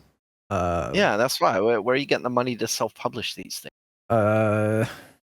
I mean, I don't know. Like the amount of books that are on Amazon and stuff like that that are self-published can't be that expensive, and especially if she's got like some sort of decent paying job or even half decent paying job, right? Like, sure, it's not super expensive to self-publish a book. Yes. Or maybe she knows someone in the industry, right? It's, she's like, I wrote a book, I need you to publish it, right? Who knows what she does on her free time outside of I guess apologizing for Zoophiles, which is Well, I mean, presumably you're writing this book because you think people want to read about it, or like you think people should read about it, that they need to like be informed on this topic. yeah. Like And thinking that if people knew more about it, then then things would be better somehow. I mean, sunlight is the best like disinfectant, but I don't know. yeah. I'm not sure. I don't know. Views shouldn't be aired in such a positive way. I just she's not right in the head, and I don't think there's any reason for any of this. It's just that she's just completely fucking crazy. Scrutiny is exempt from all of these stories, and if anything, they do nothing but attempt to excuse the deplorable acts of mentally ill degenerates. As to why Kareen felt so compelled to charitably shine a light on the life of zoophiles, it's not really certain. What is certain is that she dedicated 8 years to writing a book that Doug openly promotes as a reputable... She spent 8 years on this book. 8 years. That is a ridiculous amount of time. Like, well, that's why. Like, where is the money for this coming from? How does this person have the time or the resources to spend 8 years writing this book? That just seems a bit... Well, I suppose you just do it in your off time when you're working, right? Like, come home and you write your book. Let's do that for 8 years. And on your weekends and so forth. Yes. Or maybe she just had large inheritance. Like, who knows? She's got to have money from somewhere. Source of information. During these prompts you to turn the ability to do that onto making a zoo apology book? I feel like she's just a zoophile, How do you stumble into that topic? Well, how do you decide, you know what's just an absolutely deplorably downtrodden, like, group in society? Those poor zoophiles, you know? Well, she probably is one, right? Find love. Well, but is she though? Well, I feel like you wouldn't write this kind of book if you weren't. Whether that's public information or not, like, who knows? I just feel like if she was, then she'd like have a different perspective on it. Like, I don't know, Doug seemed happy writing forum posts, but like, can't imagine he would have thought it was a good idea to like write a book about it, publish it. Yeah, but she seems even more crazy than him. Maybe, I mean, he was very smart, right? Like, she probably isn't. So she's probably like, yeah, people need to know about this. People need to know that I'm a zoophile and it's okay to be a zoophile. Whatever justification she's given. 8 years, Kareen would frequently meet up with Doug, beginning their string of interactions while he was still in prison. While Doug viewed his first sentencing as a blessing in disguise, he had a much more unfavorable view of his second stint in prison, believing he was being persecuted based on his sexuality, and even described himself as a political prisoner. Doug spent most of his time in jail, the same way he did during his previous incarceration, reading hundreds of books and taking a job as an educational tutor for the inmates. During his second stint, he shared a cell with Mike Fenter, who was serving 10 years for a handful of armed robberies in California and Washington State. Fenter was notably disgruntled by government bailouts given to banks during the Great Recession of 2008, saying, "What I am for is real justice, real truth, and real accountability within our system of government. The money was used and is probably currently being used to get to the truth." Venter also owned a farm called Compass Rose in Port Townsend, Washington, which his wife, Katine, was forced to run by herself after his arrest. When Doug was released from prison in April of 2013, he came to Katine hat in hand, asking for work and a place to stay. Katine, disconnected from the internet and likely unaware of Doug's past crimes, allowed him to take residence in a small trailer on the property. The probation department, which was responsible for approving Doug's housing and ensuring he was not near animals, mistakenly approved his stay in the trailer. That was until they found out he was living amongst a herd of sheep, where they then demanded he find new housing. Doug was offended by the implication, indignantly stating, "I am not a sheep fucker." Doug rented a brand new home just 11 miles away, but still opted to spend most of his time on the farm. Katine ran into issues with coyotes poaching her sheep, which Doug saw as a perfect opportunity to acquire a new victim. He convinced Katine to purchase a Caucasian shepherd named Baka, a rare breed known for its herding and guarding capabilities. Next door to Compass Rose was a dog breeding operation run by Andrew Johnston. Doug had known Johnston previously, as they had bred a litter of puppies together in 2007. He was promised one of the dogs under the pretense that he found owners for all of the remaining litter. Doug was unsuccessful in finding new owners and was not given one of the puppies, which he was furious over. This ultimately soiled their relationship and future business prospects. Doug took a liking to a 5-year-old dog named Genghis, a canine he believed was being abused by Johnston. This is entirely possible, as in 2009, Johnston was warned by police after receiving an animal cruelty complaint. Katine's mother, Beverly, also allegedly witnessed Johnston abusing one of his dogs. With this, Doug decided to steal Genghis from Johnston, cutting a hole in the fence that separated their properties and taking him in the middle of the night. When Johnston discovered this, he quickly called the police and placed blame in the hands of Spink. Law enforcement found Doug at his home, where they found Baka in his truck. Genghis, on the other hand, was nowhere to be found. To this day, it is unknown where Genghis went, as he was never seen again. In 2024, he would be over 20 years old, so it's certain that he's since passed away. This would not be the end of Doug's legal troubles, however, as he still faced charges of animal cruelty from his sting operation in Whatcom County. That being said, Doug believed it was a case he was sure to beat. I would like to say that on the Whatcom County case, that case was filed right before the statute of limitations expired. As a result of the 2010 incident, my lawyer and I are fighting that vehemently. We're fighting the constitutionality of the state underlying that case, and in the strongest possible terms. And we're looking to overturn that statute on the basis of a flagrant violation of the findings of the Supreme Court in Lawrence v. Texas, as well as numerous due process violations of the statute itself. That's the status of the Whatcom County case. I'm proud to be fighting that case. I look forward to winning that case and to removing that statute from the books. For those unaware, Lawrence v. Texas was a case handled by the Supreme Court that ruled that the criminalization of sodomy between consenting adults was unconstitutional. Doug believed his sexuality was no different than being gay, and sought to use this landmark decision as his greatest weapon in advocating for his innocence. Obviously, this didn't work. Doug had his probation revoked and was forced to serve the remaining 9 months behind bars. Once his sentence was complete, he still faced animal cruelty charges in Whatcom County, stemming from the sting operation on his cabin in Sumas. Doug originally accepted a plea deal admitting to 1 count of animal cruelty and agreeing to a lifetime ban on owning dogs in the state of Washington. However, the judge opted to throw out the plea deal and sentence him to 90 days in prison, as well as ban. I'm so glad that he did not get off on that. Like, I hope that his lawyer, because like, imagine being the lawyer in this case, right? Like, that would be so fucking hard to fight, just on your own principles, right? Yeah, I don't know. Even the worst person deserves a robust defense. Right? I mean, yeah, but minimizing the punishment and offering explanation. Yeah, it'd just be I don't know, like I couldn't be the lawyer in this situation. I had too much moral to like fight for this person. Well, I mean, you can fight for them and hope that they lose, right? Yes, but wouldn't you, if you're doing that, you would have it even subconsciously that like you would actively fight against him, right? Like even if it's subconsciously.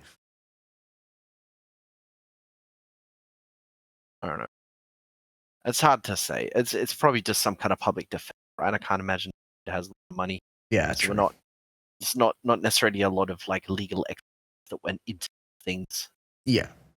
Banning him from owning dogs for life. Doug requested a few weeks to get his affairs in order before officially being sent to prison, which he was granted. During this time, he fled to Canada with his boyfriend. At that, I had a decision to make. Go back to that state, face further open-ended persecution without a real lawyer, and having already seen a stacked deck sentencing hearing take place that I knew was headed off the rails. I decided that, based on all I've seen and know, going back voluntarily represented a genuine risk to my safety, and I had no idea when or if I could return to Canada once that thing down there was finished. Would they frame me for something else? Add some new change out of nowhere? try to involuntarily commit me under some specious psych diagnosis? I put none of that past them. I decided that I would simply step back from the jail sentence and let things play out. Doug made a new home for himself in Port Stanley, Ontario, where he spent the next 8 months in hiding. But like a moth to a flame, it was only a matter of time before he found himself in the hands of law enforcement again. On August 9th, 2015, police were informed of a disheveled man with a towel around his waist wandering into local businesses along Warncliffe Road in Lambeth. He initially gave them a fake name, but was eventually identified and arrested.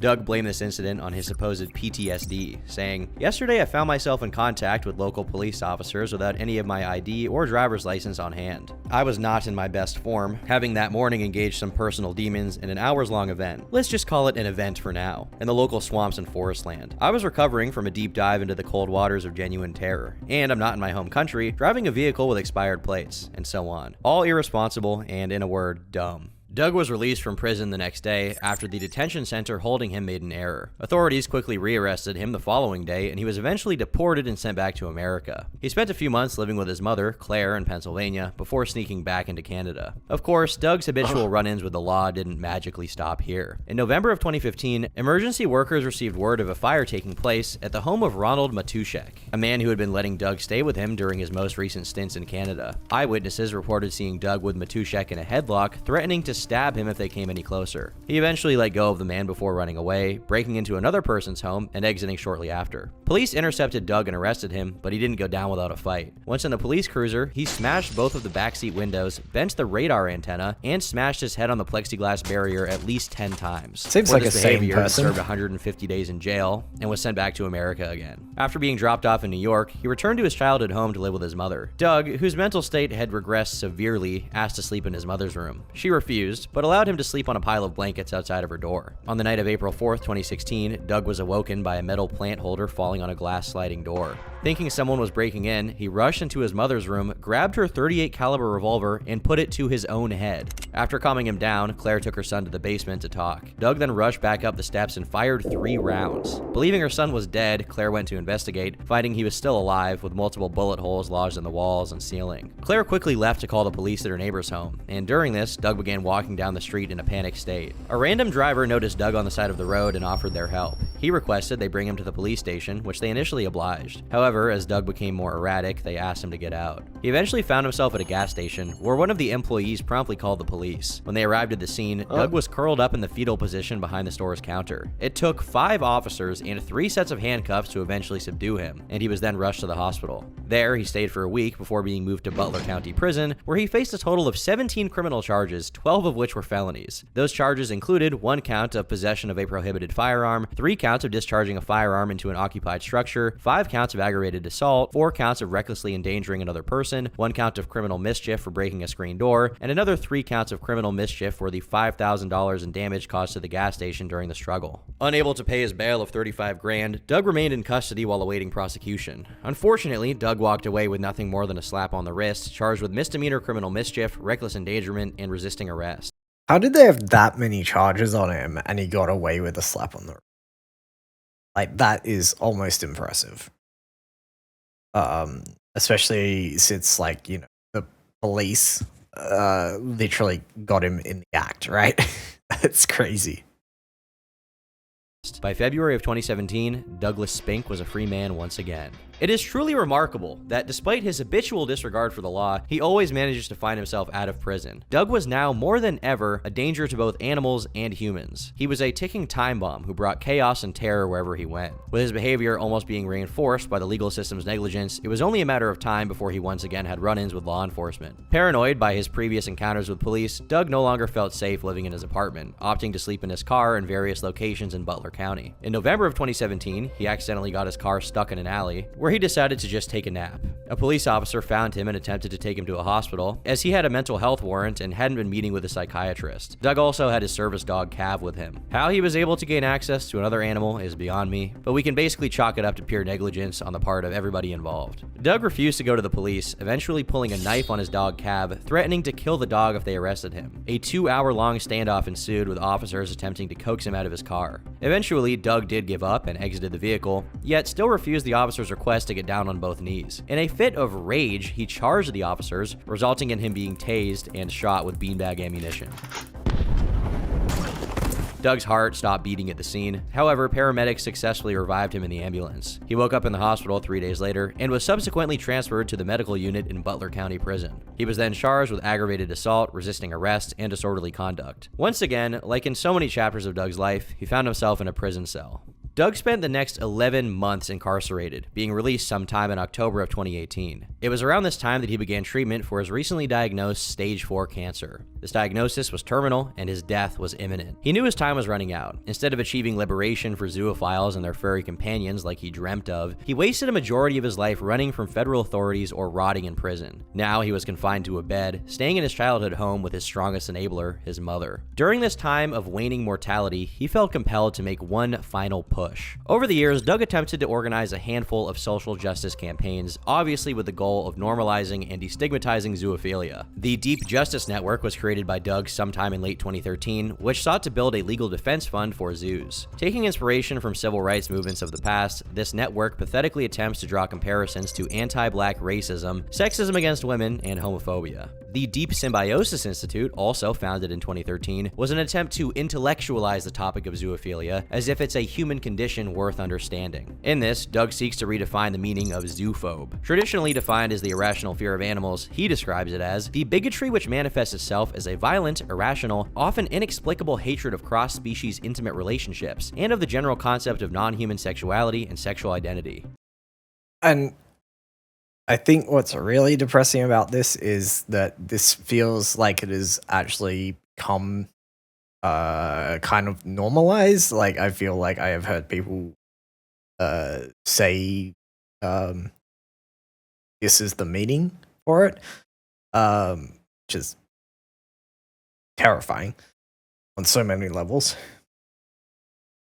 Then there's Can't Be Porn, which is potentially the most depraved of his efforts on the surface. This was a Twitter account that featured videos of animals engaging in intercourse. The intent was seemingly for him to try to point out that if animals can't consent to sex, then animals having sex with each other isn't sex at all. A mind-numbingly stupid argument that fails on all fronts. But the most notable of all these efforts is the Cross-Species Alliance. This organization is the epitome of Doug's beliefs and rhetoric. Like previous movements, the Cross-Species Alliance morally postures that those who despise zoophiles are equivalent to racists, sexists, and homophobes. Its biography also includes the hashtag LGBTZ, created in a pathetic attempt to retcon these freaks into the LGBT community. However, Doug's final push for justice was his most infamous yet. On March 7th, 2019, a Twitter account named The Exposure Solution would tweet the following: "We have a problem. Animals are being taken advantage of every single day, and people are too ambivalent to do anything about it. Exposing zoophiles is the solution to the problem. We need to put them out where everyone can see them and expose them for what they really are." Zoophiles like to call people zoophobes when they call out their behavior. If you wear that title with pride, then join our hate party movement. We'll show zoos exactly how we feel about their sexuality. On March 20th, 2019, we will be launching a new podcast, the first of its kind, dedicated to exposing the zoo community for what it is. We want outrage. Help spread the word. We're going to start a movement and change the conversation forever. Join the hate party. How do you join the hate party? Easy. Use the hashtag hate party tag on Twitter. Follow us and check out our site expose.id. Tell everyone exactly what you think about zoophiles. And of course, tune into the first episode of our podcast, The Exposure Solution, on March 20th. What can you expect from our podcast? Right off the bat, we'll be exposing a secret zoophile, someone who's pretty famous in fact. We'll have another one for you every single episode. So we hope you're ready to show your teeth, hashtag hate party. We want all ears tuned in on March 20th. Inevitably, that day would come and the Exposure Solution would go public. The first zoophile to be exposed is a household name in the fantasy community. He's even appeared in movies, on television, and has had roles in video games. This zoophile is the Lord of Horses himself, Shadowfax. You see, the Exposure Solution was actually the name of the first episode of the Zooier Than Thou podcast. The celebrity in question they sought to expose was Shadowfax, the non-fictional horse of Gandalf the Grey. All of this was done simply to draw the attention of zoophiles and their detractors. This supposed group of internet vigilantes, hell-bent on seeking justice for countless numbers of animals, was nothing more than a ruse. In reality, Douglas Spink was behind all of it. Under his infamous online moniker, Fausty, he used this fake Twitter account as a promotion for his newest project. With the help of his co-host, Toggle the Rat, the two intended to fight for the rights of zoophiles. When we started this podcast, I had been several months previously diagnosed.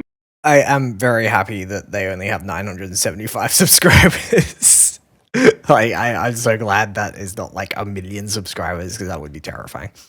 Diagnosed with terminal stage 4 metastatic malignant melanoma that had spread to my lungs, and this was really intended to a degree as my swan song and my last opportunity to give something back before I wrapped up shop and headed on to greener pastures. Just about everyone familiar with Zooier Than Thou was well aware of Douglas Spink, earning himself a Kiwi Farms thread posted in November of 2018. Toggle the Rat, on the other hand, had no intentions of revealing his identity. Typically when posting selfies, Toggle used his iPhone's Memoji function to replace his head with a cartoon mouse. While this was successful in covering his face, it still left a trail of breadcrumbs that could potentially reveal his identity. In 2018, Toggle attended Midwest Fur Fest, posting multiple pictures of himself with friends at the convention. One photo in particular showed him out of his fursuit and in street clothes, wearing a gray zip-up hoodie, a black t-shirt, and a pair of glasses. People began searching for clues, eventually stumbling upon a photo posted by a user named Fink, featuring a man who fit the description, wearing a similar outfit and pair of glasses. Kiwi farmers also managed to find a Twitter account for a Memphis-based animal rock band called Exit Mouse. They eventually stumbled across a video of their vocalist doing warm-ups, who looked identical to the man in the first photo. Both of these images also share a resemblance, with the avatar's Toggle publicly posted to his Twitter account, featuring short brown hair, patchy facial hair, and glasses. On top of this, both the Exit Mouse and Toggle the Rat Twitter accounts used the character creating software Hero Forge around the same time.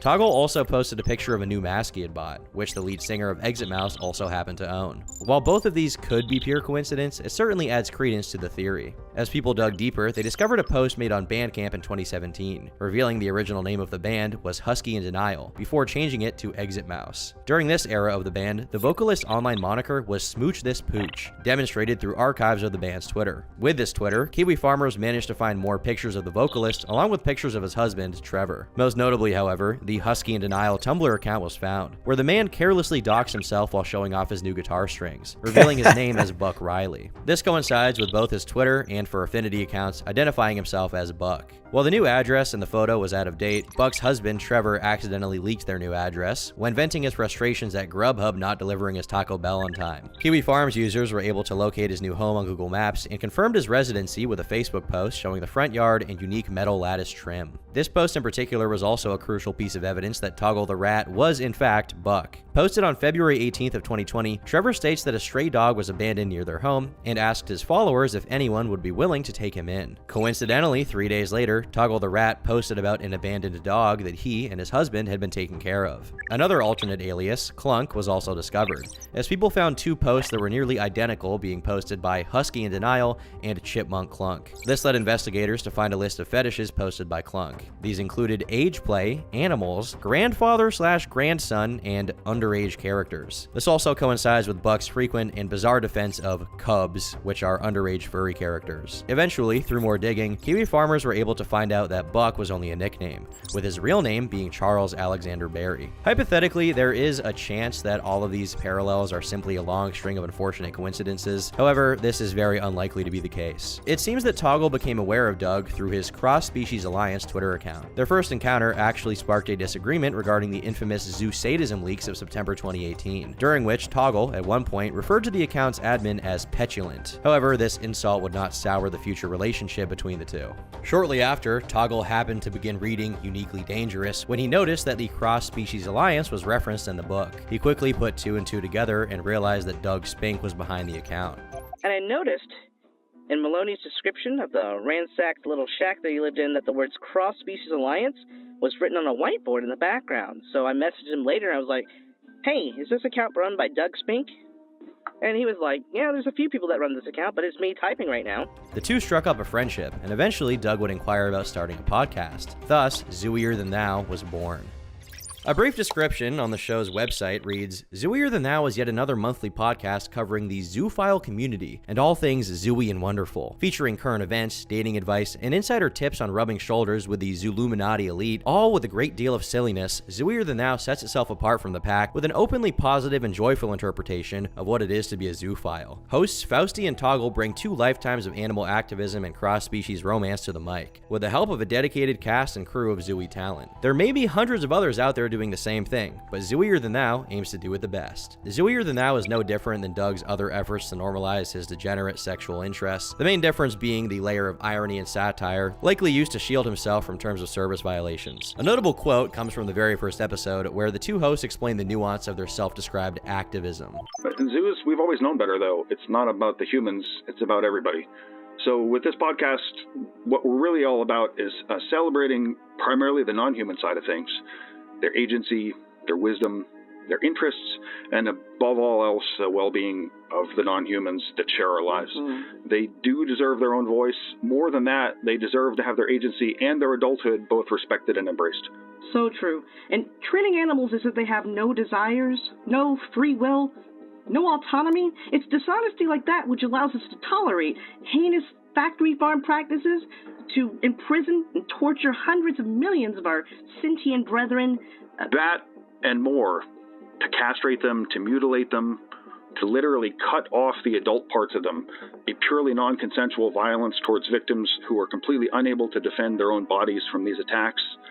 All of these terrible, terrible things we do to other species serve to reinforce a frankly evil worldview that sees animals as sexless, powerless, childish, forever enslaved, quote-unquote, lower beings.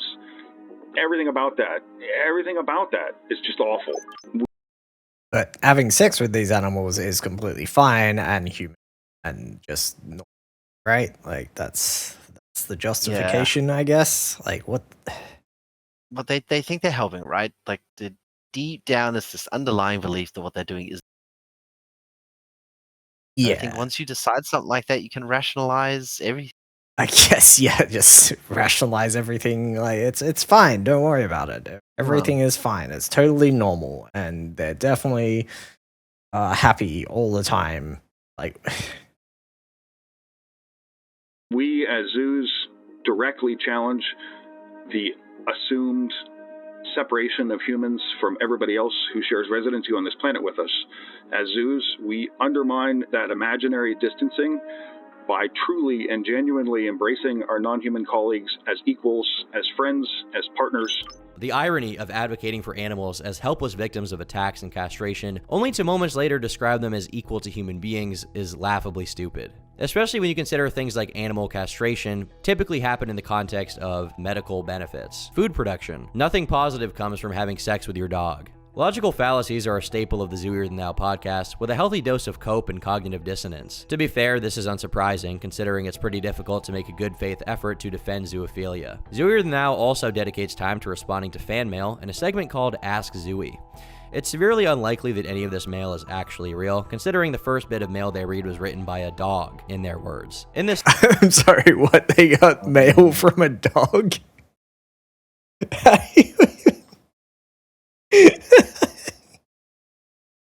Like I can't. That's section, the two hosts dedicate time to essentially joking about the abuse of animals, in the same way that a regular human might joke about normal sex. Our first letter today comes from Noddy in Nova Scotia. Noddy writes, Dear Zooey, I love my human dearly, and recently we've decided to take that to the next level.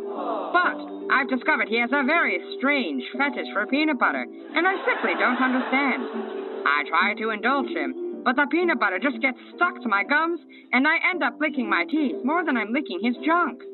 And what's worse, by the time I finally finish cleaning it off him, he slathered even more onto his balls. My question is, did someone write this and send it into them, or did they write it and pretend that a dog sent it in? Because I'm really interested in like whether they're this messed up or whether like other people are just as messed up and they sent some fucking fan mail in from a dog. I want to make my human happy, but I don't know how much longer I can stand the taste of peanuts. What should I do? Ah, yes, peanut butter is a common fetish for humans. Indeed. You hear about it in movies and TV all the time. Well, Nutty, it might seem awkward, but perhaps it's best to sit your human down and have an honest talk about his peanut butter fetish. Often, humans believe that their partners love the taste, and by continuing to indulge him by licking it off, you're accidentally reinforcing this expectation. It's very uncanny to see how desensitized these individuals are to their disgusting habits. They also use this segment to go into graphic detail about how to coerce animals, which for obvious reasons I won't be showing you. But the real cherry on top for these podcasts are the sponsored segments. You may be asking, who would sponsor a podcast like this? And the answer is no one. The sponsorships are fake. These sponsored segments, much like their Ask Zooey segment, are satirical ad placements for fake companies and businesses who also indulge in the exploitation of animals. Looking to spice up your night with an unforgettable experience? Come on down to Tijuana Tommy's. Tommy's delivers what we assume is an authentic Tijuana experience. Tamales, sports, and live talkie shows. Visit us every weeknight from 5 to 8 for our happy hour drink special. 2 piping hot tub shots. Right from the tap for only $2. It's likely that Toggle and Doug loaded their podcast to the brim with jokes and irony to feign some sort of satirical identity and avoid the repercussions of YouTube's terms of service. This doesn't work too well for anyone familiar with Doug in particular, as he has a long online paper trail indicating he means everything he says. Most of the episodes in this podcast follow a similar structure, with a solid chunk dedicated to quote-unquote parody, and the rest dedicated to genuine advocacy for zoophilia. They got That being 3 said, it's important to seasons out of highlight and this? dissect some of these specific talking points and notable events of the show's history. One event that happened 5 months before the podcast starting up were the aforementioned Zoosadism leaks of September 2018. It all started when a Twitter user by the name of Zoodonym uploaded a thread exposing a handful of prominent furries as Zoosadists. Some of these names include Zyro, Techno Husky, and Kiro the Wolf. Attached to these tweets were chat logs and videos featuring various animals being tortured and abused. Zoodonym was a zoophile themselves, who claimed to be disgusted by the actions, messages, and videos shared in various Telegram chat rooms they frequented. You see, Zoodonym claims that zoophiles, who have relations with animals, are totally fine, while on the other hand he calls out zoosadists, which are people who derive pleasure from physically maiming animals. Doug himself makes his hatred of zoosadists no secret. Zoosadism, by definition, is the torture of other beings in order to derive pleasure from the pain they experience. This is one of the most horrible, most evil, most fucking disgusting things that human beings can do. There is no clinical or documented connection between zoosadism, which revolves around pain and misery and is not sexual in any meaningful sense, and zoophilia, which is a sexual orientation and involves reciprocal intimacy between adults who choose to engage in sexual relations with each other. The reality is, as much as he postures about it, Doug doesn't actually care about animals in the way he'd like you to believe. His history of pimping out his self-described lovers and putting knives to their throats is the greatest indication of that. Rather, his hatred of zoosadists likely comes from the bad smell they leave behind. Doug attempts to promote zoophilia as a normal and healthy sexuality, and claims the existence of zoosadists do nothing but accelerate anti-zoo rhetoric. Yet, Doug was not entirely thrilled with the leaks. In fact, he goes out of his way to discredit the information revealed, and even stands up for the most prominent individual, Kiro the Wolf. These aren't leaks, because there's no way to confirm the authenticity of what's actually been released, the majority of which is really just text files that people claim are Telegram chat logs. And unfortunately, some people involved in hyping this up last fall were actually caught circulating fake and even malware-laden documents during these claimed leaks. So there's no way to know what's real and what's fake, text-wise. Obviously, I'm not denouncing anyone without actual evidence they did something. Not just someone else said that they heard that some other guy heard that kind of kindergarten bullshit. I asked to see the evidence, for these accusers to point to images or videos. If the evidence existed, we'll make it public.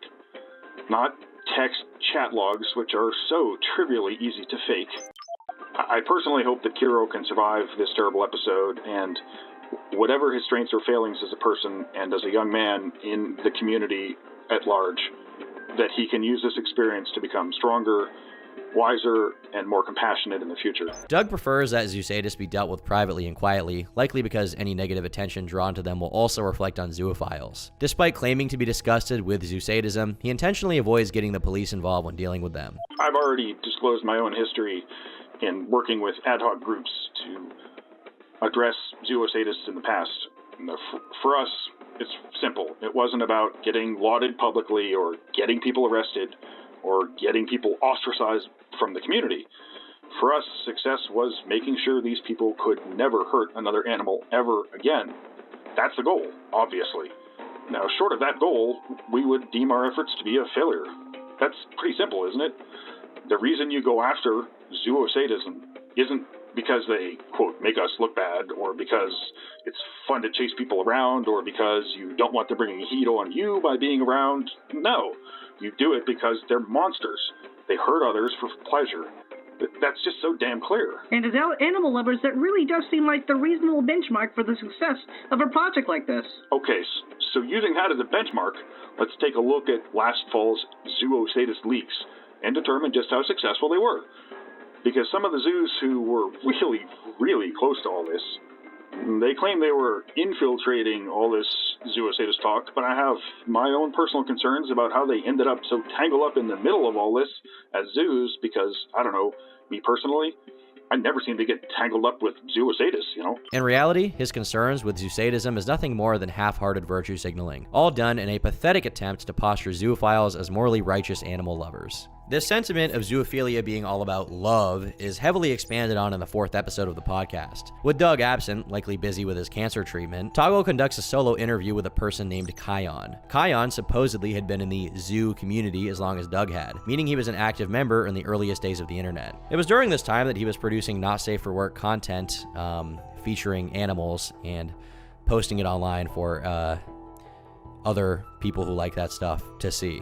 Funnily enough, during this episode, the hosts themselves go on to discuss how there are many moral complications that can come with traditional human-on-human sex work. And they go on to discuss the various philosophical quandaries that come with involving animals and such a thing. This is where Kion tries to make a distinction between bestialism and zoophilia. I can't wait to hear his mind mending on how he's justifying this to himself. Bestialist is very much the physical aspect. More of it's titillating because it's a dog.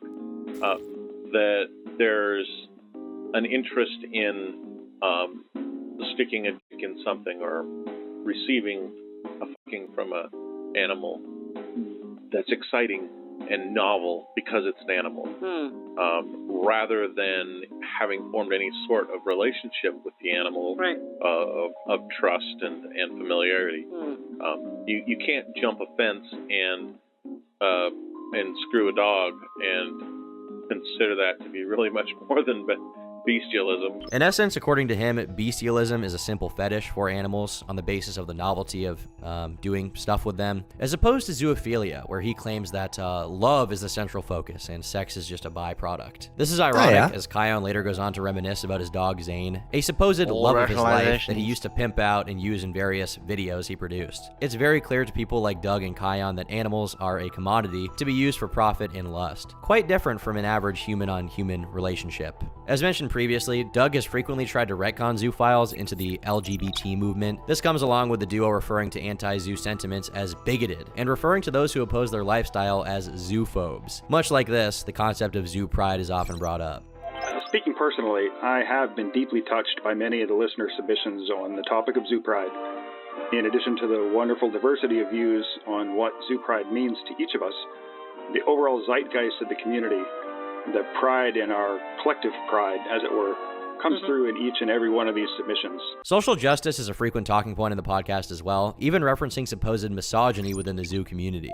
I don't know that men are more harshly criticized as much as women are kind of completely erased from the idea of what it means to be a zoo in the eyes of bigots. There's definitely some weird misogynistic bigotry and hatred that underlies so much of this. All of this is very intentional. Crafting actual arguments as to why their sexuality is okay is obviously impossible. It's much easier to reuse the rhetoric from LGBT spaces to create as many parallels as possible to something recognizable. Many understand and sympathize with the plight of gay people in society, and Zooier Than Thou attempts to promote zoophilia as a social justice cause only a few steps behind. Doing this postures those who oppose them as equivalent to homophobes, and would put them on the wrong side of history in Doug's eyes. When called out for their non-consensual acts against animals, they project onto those who criticize them, ironically accusing them of projection and questioning their understanding of sex. I really have a problem with sex in general being seen as like a violent act, an act of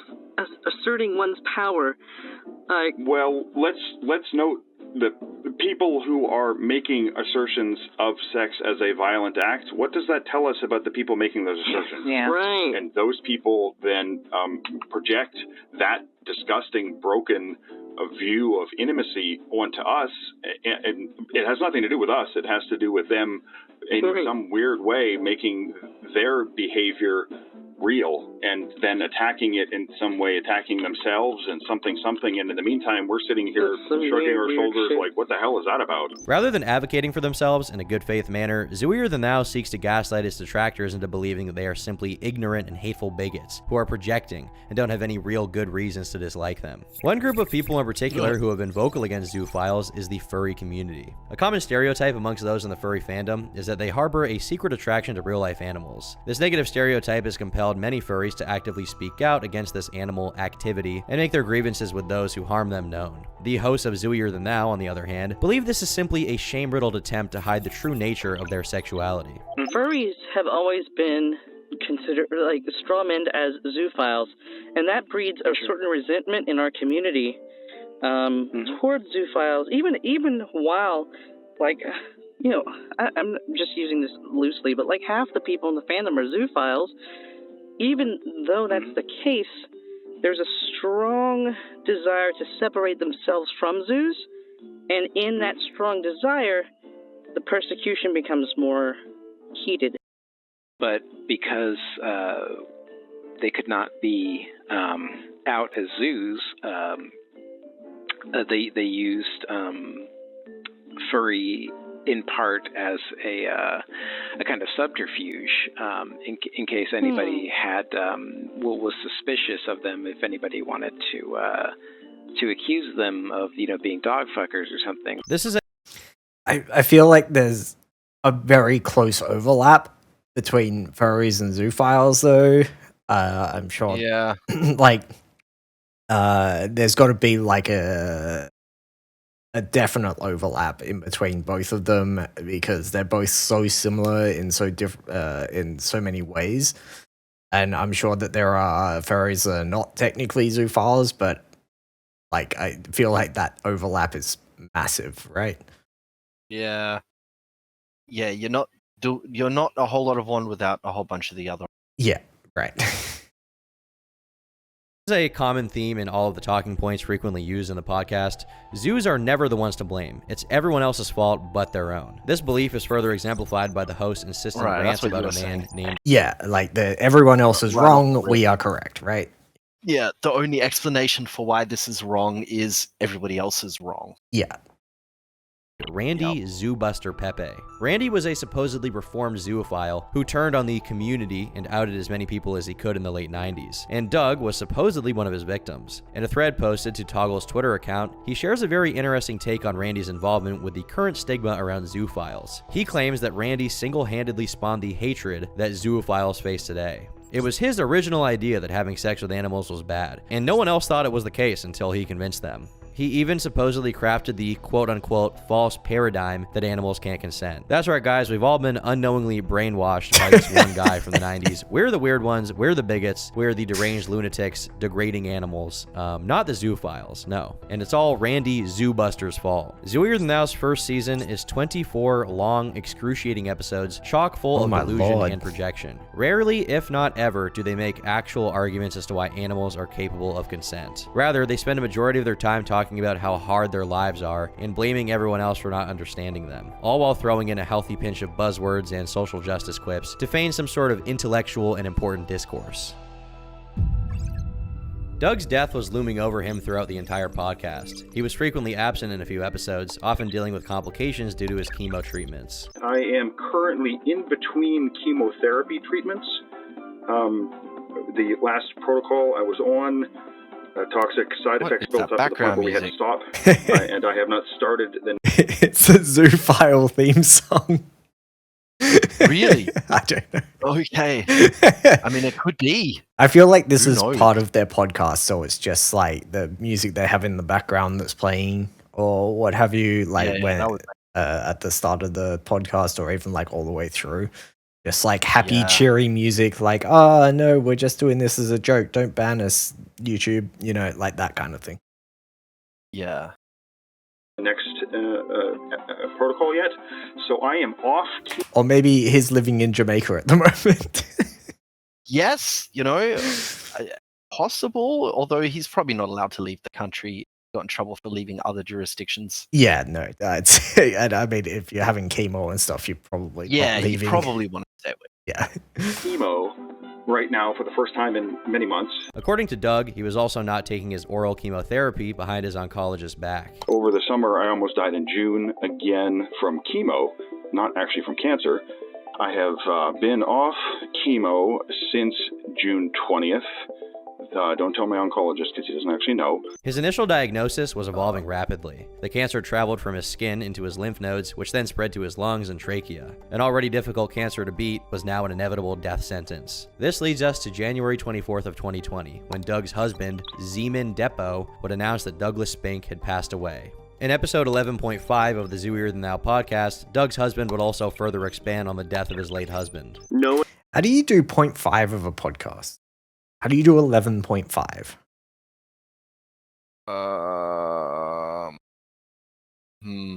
Maybe if you break episode 11 into multiple pieces and one of them is like 5. Yeah, I guess maybe they were Like halfway Morris through an like if you episode or wanna- something, and then he passed. I guess that would make sense. And then this is like the follow-up or the conclusion of... Yeah, right? Yeah. Yeah, if you have like 2 pieces that are kind of the same episode but need to differentiate them from each other, then I can see a 0.5 making sense. Yeah. Knowing and loving Doug was the best thing that ever happened to me. And I know that he touched a lot of people's lives. Perhaps the most profound thing he did was to, as you say, choose the hard battle. He stood for all of us, whether they wanted him to or not. He always stood morally upright, whether keeping the confidence. I don't know if morally upright's the word I would use. No. That's an interesting way of looking at Mans is it. a convicted drug smuggler. Yeah. Get those 200 kilos of cocaine. Yeah. Excluding the zoophilia stuff, yeah, even that is not exactly... Yeah, so questionable choices. Yeah. Those threats at Kareen to get his horse back, you know, that's, that was some pretty gnarly stuff. Yeah. Of any zoo who spoke to him, or proclaiming to the world that we are zoos, we are here, and we are creatures too, and deserve to love and be loved in return in all aspects. This episode features a plethora of friends, colleagues, and fans of the podcast who shared their thoughts on Doug. And one notable guest was Kareen Maloney. If there was any doubt she sympathized with Doug Pryor, going out of her way to give a remembrance of him certainly proves otherwise. An outspoken and controversial figure, he garnered worldwide attention. He was adored by some just as he was hated by others, and that was fine with him. In all of history, until the end of time, there will never be another story or another person quite like this one. I really hope that's true. Yeah. More than anything. Right. Not for the reasons she's stating, but yeah. No. Huggle, of course, would also share his thoughts about Doug, establishing what he believes his legacy should be. I think he'd want to be remembered for being just one of many positive forces in his community. One that inspired others to be more positive and to do all the things he couldn't do in his lifetime. Those of us at Zooier Than Thou who knew him in person will remember him as strikingly genuine and sharp-witted. He was warm and kind, and he cultivated an undying sense of hope. He saw a future many of us couldn't see at first, and he helped us share that hope for a better future with our entire community. Following Doug's death, previously special guests of the podcast stepped into a more permanent role. To this day, the Zooier Than Thou podcast continues to upload to YouTube, despite being previously taken down. There's no way. That's There's no way this is crazy. still going. Shut this shit down. What Why the hell? Well, people can talk about what they want, right? Censorship. I don't know. Yes, but like you're essentially promoting like abuse of animals. That's got to be against TOS, right? Like in It's some the same way. as this Corinne person writing this book, Riv. Like, I don't know. Yeah. You can't be censoring that kind of free speech. I understand that. I suppose, like, and I mean, we haven't watched the episodes or anything. We've just got the clips out of this video, and it's like, I suppose they don't really talk about the promoting of abusing animals in whatever way they can do that or decide to do Well, that. it's more providing rationalizations. Yeah. Right? So, Like, if you're just hey, talking about a here's the topic. perspective we have on this sort of thing, and like, see how it matches up with what we're seeing, and like, you should think this way too. Yeah. I suppose they're very good at they're treading the advocates. lines, right, of TOS. Yeah. I mean, still, it's just terrifying that it's going to exist and is to the point where they have made what I think it was like 6 seasons or something, and they're all what, like 24-ish episodes. Yeah, that would be about right. 119 videos. videos. Yeah, season 4, episode 4. Down, new accounts were quickly created with no issue. It seems like for the time being, YouTube negligently allows this podcast to continue to exist. After the legal system consistently failed to put a stop to Doug's endless reign of chaos and abuse, cancer would save the day. While many celebrated his death, there were, of course, many like-minded freaks who mourned his passing. The most chilling aspect about Doug's life was the countless number of zoophiles who truly believed Doug Spink was a civil rights activist fighting for a just cause. A man who led a life of constant abuse and violence is fondly remembered by many as a hero. Make no mistake, Douglas Brian Spink was a mentally deranged animal abuser, no matter how hard he tried to convince others or himself that he wasn't. Even at a young age, he hated himself for the feelings he had, only deciding to indulge under the guise of self-acceptance. The man who claimed his love for animals was healthy had no problem pimping them out to other sick freaks and putting their lives in danger. His cross-species activism was nothing more than a pathetic attempt to excuse the monster he truly was. Doug existed in an eternal state of delusion, and he died the same exact way. But, as one Kiwi Farms user puts it, when the only people who are sad about your death are people who have sex with animals, you've lived a wasted and useless life. Ivan Turkey. Alright, that was a good video. Yeah, I'm. Yeah, I don't know how I feel about knowing all of that, but yeah, I'm a little concerned. I mean, the people themselves, yeah, that's problematic and that's a worry, and like probably should have been getting some kind of psychiatric help. But it's the people around them, people doing this podcast, the woman writing this book, like even just the person giving them a place to stay where they can keep doing their shenanigans. Like, yeah, the enablers, right? Yeah, the enablers. Because this is so wrong. Like, it doesn't work without some level of it. Yes. Yeah. And that's where, like, it's the podcast and the book, like, it's trying to create more enablers, right? Yeah, they're trying to get more people to into take it. the attitude of, oh, they're not hurting anybody. It's fine, right? Yeah. Let's just let them do that. Very worrying. Yeah. Anyway, that was a video by Turkey Tom. Please subscribe to Turkey Tom. He makes amazing videos. He sure does. And yeah, all right. And if you made it this far, thanks so much for watching, and catch you next time. Yeah.